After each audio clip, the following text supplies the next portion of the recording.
Pero yo viniendo a hablar del cerebro. ¿Qué hace una psiquiatra hablando a directivos y a empresarios? A mí me gusta, soy hija y nieta de psiquiatra, investigar el comportamiento humano.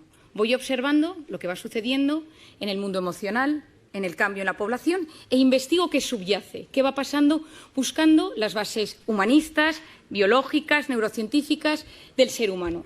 Cuando uno se comprende, se siente aliviado.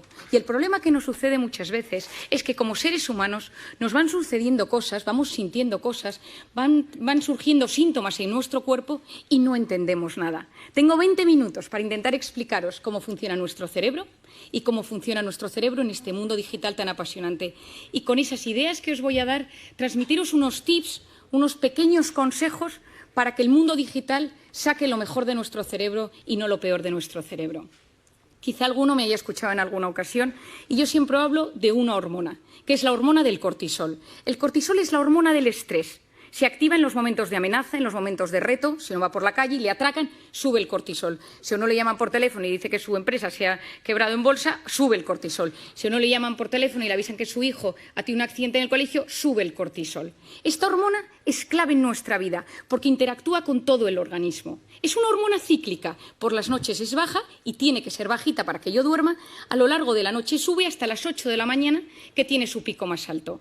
Lo interesante de esta hormona es que no solo se activa en los momentos de amenaza, sino también cuando yo me imagino un momento de amenaza. Es decir, mi mente y mi cuerpo no distinguen una amenaza real de una amenaza imaginaria. Ante algo físico real que me sucede, es decir, que me echen de mi trabajo, o ante algo imaginario, y si me echan de mi trabajo, se activa esta hormona.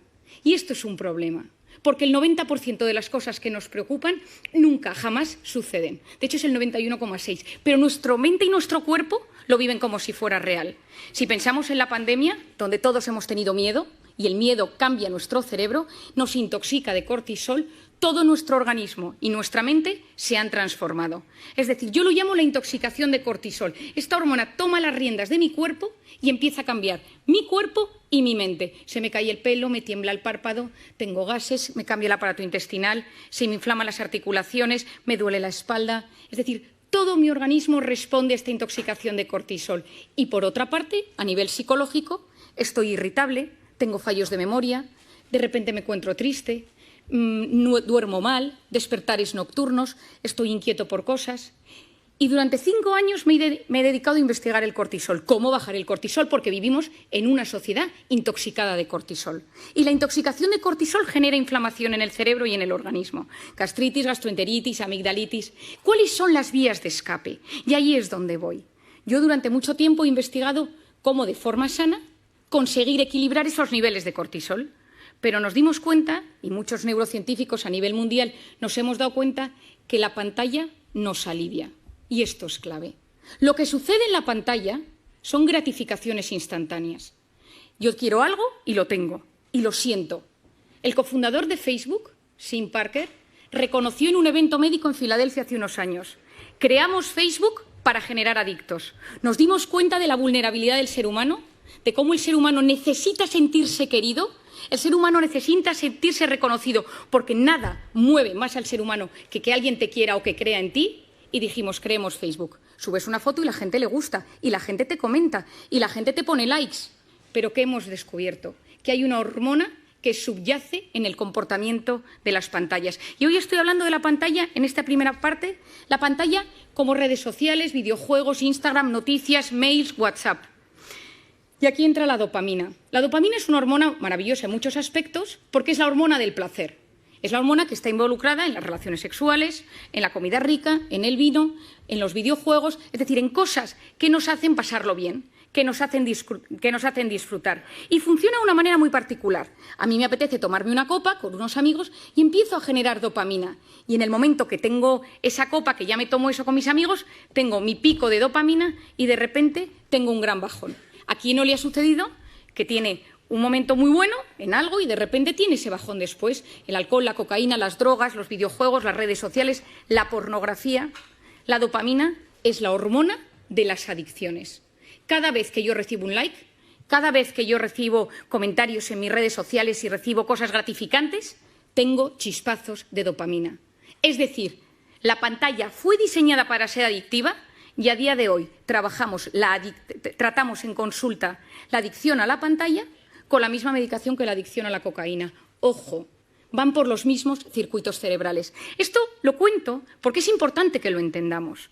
Es decir, nuestro cerebro no es inmune a tener pantalla todo el rato. Es cierto que nos ha salvado en un momento de pandemia. Es cierto que ayuda a acercar a nivel empresarial, educativo, en muchísimos aspectos. Pero necesitamos conocer cómo funciona y cómo activa nuestro cerebro para ser capaces de enfrentarnos de la mejor manera posible a ello. ¿Qué ha hecho la pantalla? Que nos hemos convertido en drogodependientes emocionales, adictos a experiencias vibrantes, porque siempre llega algo en la pantalla. Yo activo la pantalla, yo actualizo la pantalla. Si uno de vosotros se levanta una mañana y no hay nada en el WhatsApp, uno reinicia el teléfono. Porque que nadie te haya escrito nada en el teléfono significa que algo ha sucedido. Y lo siguiente que sucede es que te metes en Internet a ver si es que se ha caído WhatsApp a nivel mundial. ¿Por qué? Porque nosotros nos hemos acostumbrado a recibir emociones y sensaciones constantes. Las empresas se dieron cuenta de esto.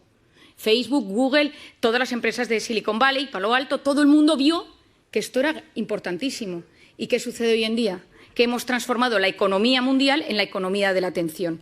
Lo que importa a las empresas es conseguir mantener la atención del usuario el mayor tiempo posible en una pantalla. Es decir, nos han captado nuestra atención y es mucho más fácil secuestrar nuestros instintos que dominarlos. Es decir, como es algo tan impulsivo, me siento querido, me contestan, estoy metido en un grupo, me hacen caso, escribo, me meto, busco, compro, tengo hambre, pido un globo, quiero un sushi, me apetece, quiero quedar con alguien, me descargo Tinder. Es decir, gratificación instantánea, lo quiero todo y lo quiero ya.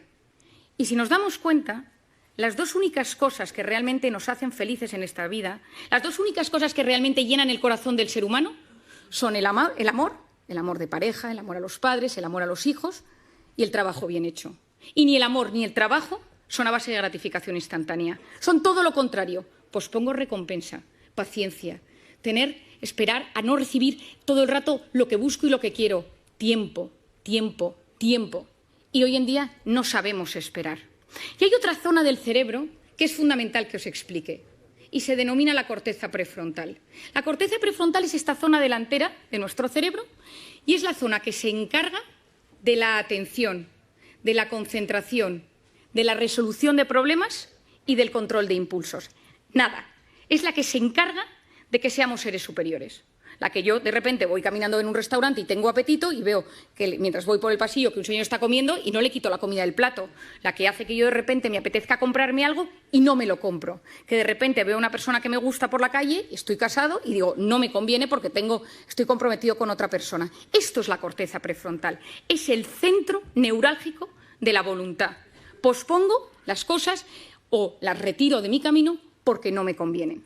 Cuando un bebé nace, la corteza prefrontal es profundamente inmadura y el desarrollo del cerebro funciona de atrás para adelante y a medida que uno se va haciendo mayor, va madurando hasta que la corteza prefrontal madura en torno a los 15, 18, 21, 25 y hay gente que no madura casi nunca.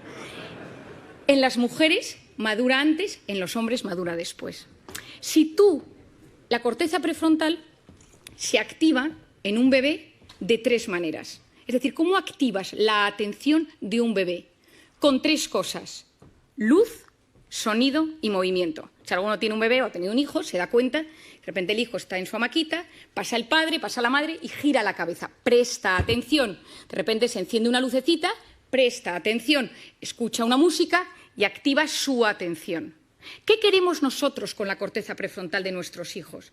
Que a medida que se van haciendo mayor, presten atención a objetos inmóviles, a un profesor, que estén sentados en la salita de espera, que vean una puesta de sol y les guste, que puedan ir a un museo, que puedan leer un libro. Es decir, que no solo se active su corteza prefrontal con la luz, con el sonido y con el movimiento, sino que también sean capaces de prestar atención a una conferencia. ¿Qué pasa si yo le doy a mi hijo una tablet, un iPad, lo que sea, con 6 meses, con 1 año, con 2 años, con 3 años? Y yo se la pongo. ¿Qué es la tablet? Luz, sonido y movimiento. Y el cerebro del ser humano funciona con un mecanismo que se denomina use it or lose it. O lo usas o lo pierdes. ¿Quién de nosotros tiene mejor hipocampo, centro de la memoria, desde que usa Wikipedia? Nadie. Todos se nos ha atrofiado el hipocampo. ¿Quién de nosotros se orienta mejor desde que usa Google Maps para todo? Nadie. porque nuestro cerebro, cuanto más utilizas herramientas externas, más se atrofian las herramientas internas. Si yo utilizo la corteza prefrontal siempre para estimularme desde fuera, luz, sonido y movimiento, ¿qué es lo que está sucediendo? Que la corteza prefrontal de los jóvenes no está madurando de forma correcta. ¿Y esto qué consecuencias tiene? Seguro que habéis oído hablar del famoso TDAH, trastorno por déficit de atención e hiperactividad. Falta de atención, falta de control de impulsos, corteza prefrontal. 10% de los niños del primer mundo medicados por TDAH. Medicaciones que no son inocuas. Hay veces que son necesarias. ¿Es solo la culpa de la pantalla? No es solo. Pero la pantalla no está ayudando. ¿Por qué? Porque si yo quiero ayudar a que se desarrolle bien mi corteza prefrontal, necesito posponer el uso de la pantalla en los niños. Si nosotros, que somos adultos, que nos educaron sin pantalla en nuestra corteza prefrontal, ya nos damos cuenta que constantemente esto nos alivia, esto nos ayuda, no podemos vivir sin el teléfono, nos damos cuenta que nos lo hemos olvidado y hay un sudor frío por la espalda, que somos conscientes de que lo necesitamos, lo llevamos colgados y a veces incluso algunos pegados en la mano como si fuera un reloj. Imaginemos en niños que tienen su corteza prefrontal en plena fase de maduración. Y necesitamos niños con criterio, necesitamos chicos que sean capaces de saber discernir el bien del mal, de buscar la información. Estamos enamorados de la superficialidad porque no somos capaces de profundizar. El otro día le compré a mi hijo mayor un libro de los 5, que yo supongo que aquí todo el mundo lo ha leído, y me quedé horrorizada. El libro ha cambiado, ya no hay textos descriptivos, solo son una especie de dibujos con textos de aventuras. Y le pregunté, escribía a la editorial y me dijeron, es que nos hemos adaptado a los nuevos tiempos y a la capacidad de lectura que tienen los niños hoy en día. Me quedé preocupadísima. Es decir, no somos ni siquiera capaces de leer. Antes leíamos una novela, la leíamos 2 horas y al día siguiente la retomábamos y nos acordábamos de los personajes. Ahora, durante el tiempo que estamos leyendo, nuestra cabeza está conectada a la pantalla y esto es dopamina y corteza prefrontal. Necesitamos potenciar la corteza prefrontal del ser humano del siglo XXI. ¿Significa que tengo que coger mi teléfono y tirarlo a la basura? Por supuesto que no. Significa que soy yo quien domino el dispositivo y no el dispositivo el que me domina a mí. Es decir, cada vez que yo cojo el teléfono, que se enciende la pantalla, algo está pasando en mi cerebro. ¿Y cuándo cogemos el teléfono? Fuera del plano profesional. ¿Cuándo utilizamos el teléfono? En 2 momentos. Cuando uno está aburrido o cuando uno está estresado. Uno está escuchando una charla, está escuchándome hoy, está de repente, ¿quién no le ha pasado en estas múltiples entrevistas o sesiones por Zoom eternas? Y que uno se da cuenta que no es capaz de seguir el hilo de la conversación y su cerebro le pide el teléfono. ¿Por qué? Porque me estoy aburriendo, me estoy poniendo nervioso porque no me entero bien. Es decir, nuestro cerebro, ante el aburrimiento o ante el estrés, nos pide pantalla. Si esto lo hacemos también con los niños y con los jóvenes, ¿qué sucede? Que no estás dejando a los niños aburrirse y el aburrimiento es la cuna del asombro y de la creatividad. Nadie ha descubierto nada grande en un momento de hiperestimulación, en un momento ajetreado. Unos vieron caer una manzana de un árbol, otros paseaban por los jardines de Atenas. Es decir, si tú quieres crear algo, si tú quieres que te pasen cosas buenas, necesitas ser capaz de frenar el círculo de la hiperestimulación. Y te tienes que empezar a aburrir, porque cuando tú te aburres o dejas que tu hijo se aburra, pasan cosas en el cerebro. Si tú no sabes gestionar el estrés y cada vez que te enfadas con tu marido, con tu mujer, y fijémonos, coges el teléfono, tu hijo te pone de los nervios, coges el teléfono, has tenido un problema con tu jefe, coges el teléfono, porque te alivia, porque fue diseñado para aliviar y conocemos los mecanismos que subyacen al tema, pero entonces ya no sé gestionar la ansiedad. Y ojo, quien no sabe gestionar sus emociones en el siglo XXI lo pasa muy mal. Y si me vuelvo al campo de los niños y si me vuelvo al campo de los jóvenes, el que no sabe gestionar estos problemas acaba con problemas de tolerancia a la frustración. Yo siempre digo que darle a un niño un teléfono es como ponerle un minibar en su cuarto. Y decirle, oye, que cada vez que te encuentres mal puedes tomarte un chupito. Porque el cerebro se siente aliviado ante esa carga de estrés. Tenemos que conocer cómo funciona la pantalla, tenemos que conocer cómo funciona el cerebro para entender que es algo bueno, que las pantallas traen cosas muy positivas, pero que tengo que ser yo quien domine el dispositivo y él no a mí. Hay un documental que se llama The Social Dilemma, hecho por Netflix, que os recomiendo. Está Tristan Harris detrás de ello, que es lo que denominan en Estados Unidos, le llaman the closest thing Silicon Valley has to conscience, lo más cercano que tiene Silicon Valley a la conciencia, porque él ha abierto la posibilidad de que haya comités de ética en las grandes empresas tecnológicas para hablar de estos asuntos, porque es la primera vez en la historia que los hijos son menos inteligentes que sus padres. Y me refiero a inteligencia, capacidad de buscar, capacidad de discernir, encontrar dentro de toda la información y saber encontrar lo importante. Estamos en la era del exceso de información y de la falta de formación. Y encima estamos generando una sociedad que no sabe buscar lo correcto, porque ante el estímulo tu cerebro no te permite frenar, no te permite el silencio. Por lo tanto, tenemos mucho, estamos hiperestimulados, nos llegan demasiadas cosas y hay un fracaso en la gestión de la abundancia de lo que nos llega. No sabemos gestionarlo.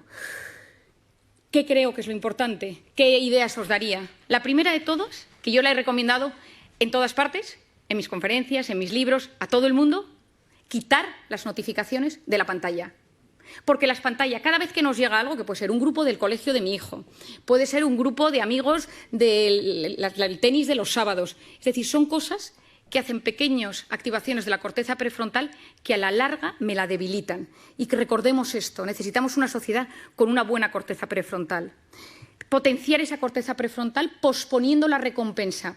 Me apetece meterme ahora a ver si me ha escrito alguien por WhatsApp. No lo hago. Me apetece pedirme esta comida ahora. No lo hago. Me voy a meter en Amazon y me voy a comprar esto para que me llegue mañana. No lo hago. Yo pospongo la recompensa. Mi padre, que es un gran sabio de la voluntad, siempre ha dicho, una persona con voluntad llega más lejos que una persona inteligente. Por otro lado, esculpir nuestra atención. ¿A qué quiero prestar atención? Las cosas buenas de la vida suceden en la vida real, porque la vida virtual va a base de gratificaciones instantáneas. Volvamos a conectar con la vida real. En plena pandemia, sí, en plena pandemia tengamos que conectar. Durante tiempo nos han dicho no saludes, no sonrías, no te acerques, no abraces. Y ahora yo lo que digo es, tomemos tiempo para preguntarle a la gente cómo está de cara. Sonriamos a las personas. Volvamos a generar esa conexión humana que es absolutamente clave. Y no quiero terminar sin hablaros de una cosa que para mí, y a pesar de que sé que es un ámbito que os va a sorprender, es fundamental. Os he contado que yo llevo varios años investigando el cortisol y siempre investigo las hormonas y la dopamina, la del placer, la serotonina, la felicidad, la oxitocina, la hormona del parto y de la lactancia. Y hace 2 años me sucedió una anécdota. Acababa de nacer mi tercer hijo, yo tengo 4 niños, y acababa de nacer mi tercer hijo y yo estaba en plena lactancia y estaba de baja maternal. Y me llamaron del hospital y me dijeron que estaban presentando un nuevo fármaco en Madrid y me acerqué con mi coche, yo tengo un Golf muy viejo que tiene muchos años, que está medio rayado, al centro de Madrid. Me puse mona, me subí a mi tacón y me acerqué, esto ahora os explico por qué os doy este dato, y entonces yo iba en el coche y dejé el coche aparcado en la planta -3 de un parking infernal en el centro de Madrid. Subí al hotel, estuve en la presentación, pero ya me tocaba volver a dar de comer al pequeño y volví al parking. Y cuando iba andando por el parking, veo que un tipo con mala pinta me sigue. Y entonces empiezo a ver que me sigue, empiezo a andar y digo, ay, que me está subiendo el cortisol. Soy muy consciente de mis cosas y empecé a notar que me angustiaba y que empezaba a no poder respirar y de repente, al lado de mi coche rojo, viejo, rayado, había un cochazo. Y entonces me dijo, dame las llaves. Y le dije, no, que mi coche es el rojo viejo, que este no es mi coche. Y entonces, en vez de darle las llaves, el móvil, la cartera, todo, me subí al coche, bajé el pestillo y arranqué. No podía respirar, me dio un ataque de pánico y encima era plenamente consciente. Taquipnea, taquicardia, no puedo pensar, corteza prefrontal, se me duerme la mano. Y me conocía todos los síntomas, pero no era capaz de relajarme. Arranqué, salí corriendo del parking y cuando subía por la Castellana, llamé a mi marido casi sin poder hablar. Me han atracado por la calle, y entonces, y tal, y mi marido, ¿pero te han secuestrado? No, y me dio encima que se agobia, ¿no? Y yo, no, voy a casa, y llegué a casa, subí corriendo, y la persona que estaba cuidando del bebé me dio al bebé literalmente en brazos, y entonces yo, corriendo, me lo puse al pecho para que pudiera comer, y entró mi marido en la habitación. ¿Pero qué te ha pasado? Y yo, con una calma sorprendente, le empecé a explicar, no, es que estaba en el parking, y un tío con mala pinta, y me dice, Mario, ¿te has tomado algo? ¿Cómo te has relajado? Y digo, tienes toda la razón. Digo, este pico de cortisol tarda 6 horas en bajar. Digo, ¿cómo soy capaz? Y de repente me quedé mirando al bebé y dije, ¿y si la oxitocina de la lactancia bajara el cortisol? Y esta me puse nerviosa. Me metí en internet, me puse a buscar y efectivamente, si estimulamos la oxitocina, bajamos el cortisol. Y entonces me he dedicado estos 2 años a investigar la oxitocina. Como no nos podemos poner a lactar, todos los que estamos aquí, he buscado todas las maneras que existe para que podamos generar oxitocina. Y creo que nos encontramos en un momento de intoxicación de cortisol, de incertidumbre, de caos, de miedo, de reconfiguración, de readaptación, donde hay que potenciar la oxitocina. Es la hormona de la empatía, es la hormona de los abrazos. Lo que funciona son 8 segundos. Yo a la gente la tengo un poco cortada porque la abrazo 8 segundos, que la gente lleva 2 años sin abrazarse, y al tercer segundo le digo, relájate que quedan 5. Abrazos de 8 segundos bajan los niveles de cortisol. Mirar a alguien a los ojos y escucharle sin teléfono delante. Te escucho y no te juzgo. Estoy a tu lado. Me ilusiono de lo que me cuentas. Dedico tiempo a hacerte feliz. Esto es la oxitocina, es la hormona de los vínculos, es la hormona de lo que yo llamo las personas vitamina.